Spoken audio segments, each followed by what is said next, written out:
Assalamualaikum warahmatullahi wabarakatuh. Kali ini kita akan coba membahas tentang uji regresi linear sederhana, eh, yaitu dua variabel. Ini kita langsung buka contoh. Saudara sekalian, di sini ada judul pengaruh rasio likuiditas terhadap kinerja keuangan pada PT XYZ. Nah, di sini ada tahunnya kita ambil tahun 2011 sampai tahun 2020. Kemudian di sini ada setelah kita melakukan analisis rasio likuiditas, maka kita dapat seperti ini dari tahun 2011 sampai tahun 2020. Kemudian untuk kinerja keuangan kita menggunakan return of asset atau ROA. Nah, setelah kita melakukan analisis, kita mendapatkan data seperti ini, data perhitungan ROA-nya 2011 sampai 2020. Nah, untuk hipotesisnya dari rumusan masalah, hipotesis yang kita gunakan adalah untuk H0, rasio likuiditas tidak berpengaruh signifikan terhadap kinerja keuangan. Kemudian untuk HA-nya, rasio likuiditas berpengaruh signifikan terhadap kinerja keuangan. Nah, sekarang kita langsung masuk kepada SPSS. Di sini kita sudah buka tampilan SPSS seperti ini. Ini adalah untuk inputnya, kemudian ini adalah outputnya nanti. Nah, kembali ke input data. Di sini di input datanya ada variable view dan ada data view. Nah, untuk data yang tadi, untuk di variable view kita langsung masukkan yang pertama adalah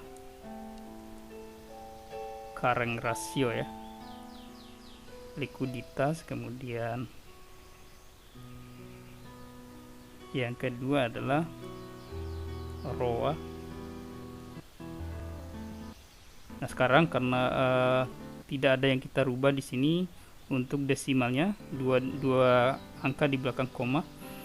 Nah, setelah kita input nama variabel, current ratio dan ROA di sini, di label ini kita menggunakan rasio likuiditas. Sedangkan untuk ROA-nya adalah kinerja keuangan. Nah, setelah seperti ini, kita langsung masuk ke data view. Nah, maka akan muncul seperti ini. Nah, dari data di Excel tadi, kita coba ambil kembali, langsung kita copy paste, kita coba input. Nah, kita Ctrl C di sini, kemudian kita masukkan ke SPSS. Di sini klik kanan, langsung copy paste.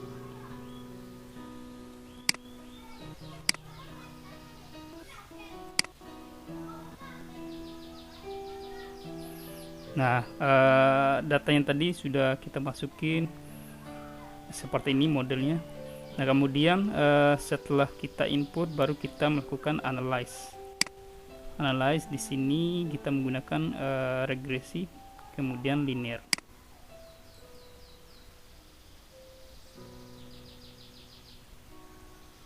Nah, akan muncul seperti ini.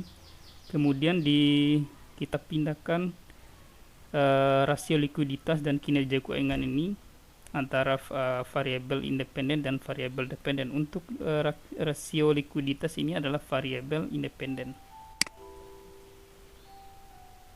Kita masukin di sini kolom sebelah. Kemudian kinerja keuangan adalah variabel dependen.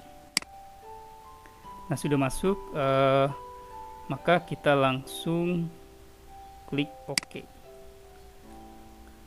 Nah, setelah klik OK, kita akan diarahkan pada output ya. Nah, maka akan muncul output seperti ini, ada regression, ada variable entered, removed, kemudian ada tabel model summary dan ANOVA, kemudian ada tabel koefisien. Nah, untuk di judul ini, pengaruh likuiditas terhadap kinerja keuangan, kita hanya mengambil tabel model summary dan tabel koefisien.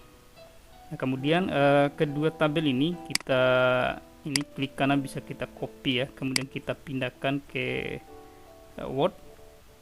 Sebenarnya sebelumnya saya sudah pindahkan ke Word. Oke, seperti ini.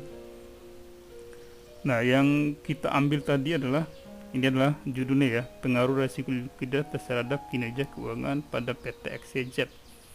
Nah, hipotesisnya adalah tadi. Kemudian yang pertama adalah analisis regresi sederhana. Nah, yang kita gunakan adalah kita menggunakan tabel koefisien. Nah, dari tabel koefisien ini kita bisa lihat ya, kita bisa terangkan seperti ini dari tabel di atas. Maka pada regresi sederhana dapat dituliskan sebagai berikut.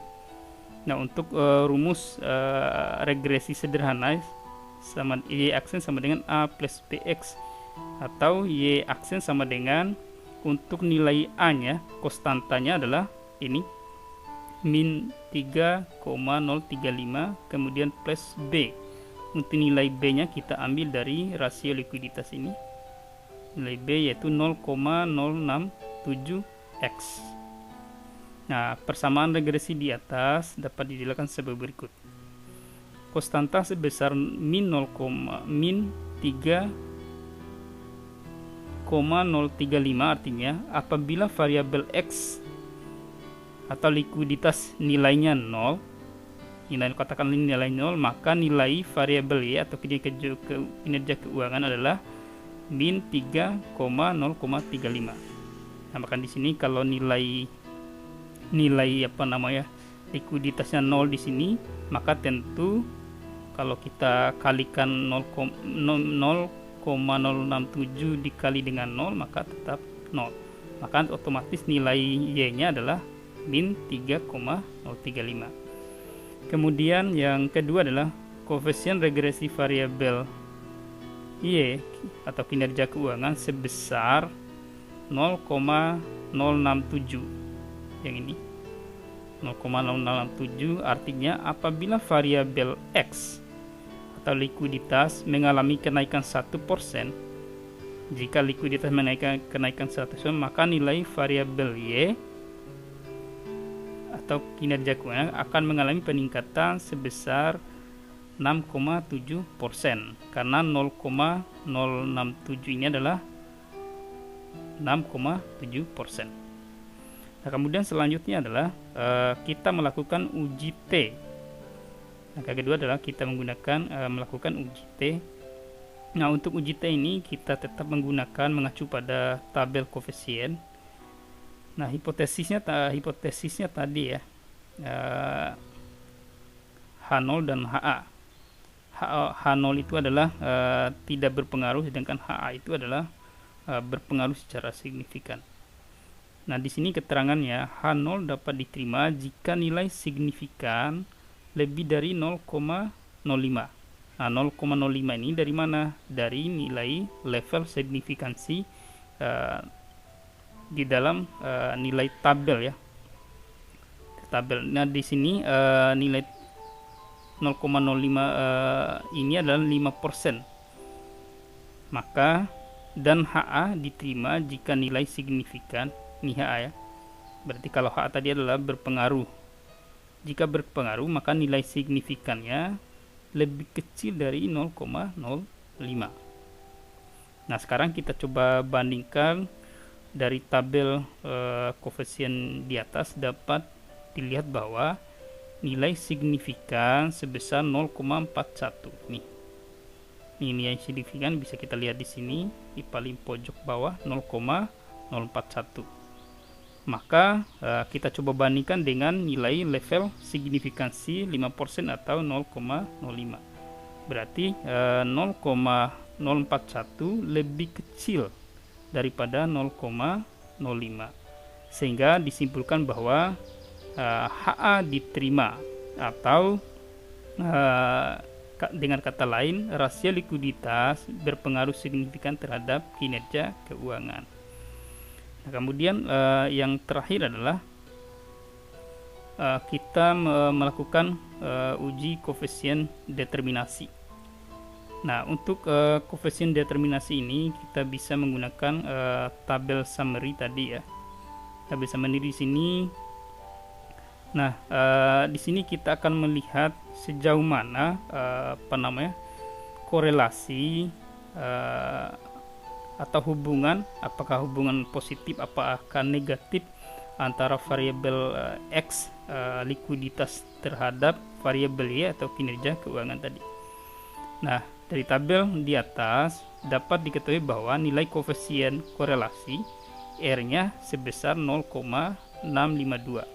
Ini nilai R 0,652. Dapat diartikan bahwa terdapat hubungan yang positif dan searah antara variabel X dengan variabel Y atau variabel likuiditas terhadap kinerja keuangan.